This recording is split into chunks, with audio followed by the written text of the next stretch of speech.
Hi guys, അപ്പം നമുക്കിന്ന് മത്തങ്ങയും കൊണ്ടൊരു പാസ്ത ഉണ്ടാക്കിയാലേ അല്ലേ. അപ്പം സമയം കളയേണ്ട, വേഗം 2 അല്ലിയോ 3 അല്ലിയോ വെളുത്തുള്ളി ഇടാം.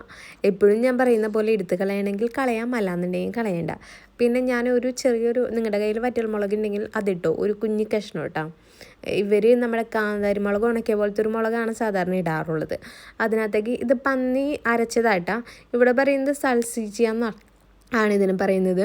ആ പന്നി അരച്ചതിടാം. ഞാൻ കുറച്ച് പെരിഞ്ചീരകം ഇടുന്നുണ്ട്, കാരണം ചില നിങ്ങൾ ശ്രദ്ധിച്ചിട്ടുണ്ടോയെന്ന് അറിയത്തില്ല, ഇറ്റലിയിലുള്ളവർ സൽസീച്ചയിൽ പെരിഞ്ചീരകം കാണാറുണ്ട്. അപ്പം ഞാനത് ഇതിലുണ്ടായിരുന്നില്ല, അപ്പം ഞാനത് ഇട്ടുന്നുള്ളൂ. ഇനി ഇതിനകത്തേക്ക് നമ്മൾ കഴുകി വരവെച്ച മത്തൻ കഷ്ണങ്ങളായിട്ട് ഞാൻ ഭയങ്കര തിന്നായിട്ട് അരിഞ്ഞേക്കണേ, അത്ര തിന്നല്ലെങ്കിലും എന്നാലും അങ്ങനെ ഇടാം.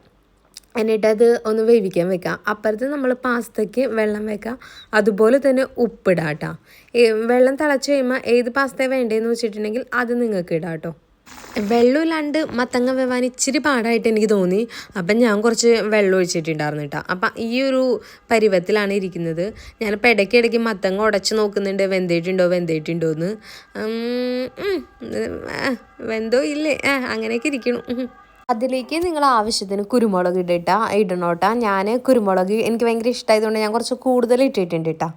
അങ്ങനെ മത്തങ്ങയൊക്കെ ഓൾമോസ്റ്റ് നല്ല രീതിയിൽ ഉടഞ്ഞു. അപ്പം നമ്മൾ വെന്ത പാസ്ത അതിനകത്തേക്ക് ഇട്ടിട്ട് നല്ല രീതിയിൽ മിക്സ് ചെയ്യുന്നുണ്ട് കേട്ടോ. അപ്പം ഇത് ഇങ്ങനെ ആയിട്ടുണ്ട്, നല്ല ടേസ്റ്റ് ആയിരുന്നു കേട്ടോ. ഇനി ഇതിനകത്തേക്ക് നിങ്ങൾ മറ്റേ മഷ്റൂം ഇല്ലേ, അതും കൂടി ഇട്ടിട്ടുണ്ടെങ്കിൽ നല്ല ടേസ്റ്റ് ആയിരിക്കും കേട്ടോ. ഇവിടെ ഒരു പ്രത്യേക തരം മഷ്റൂം കിട്ടും, ഫുങ്കി പോർച്ചീനി എന്നാണ് അതിനെ പറയുന്നത്.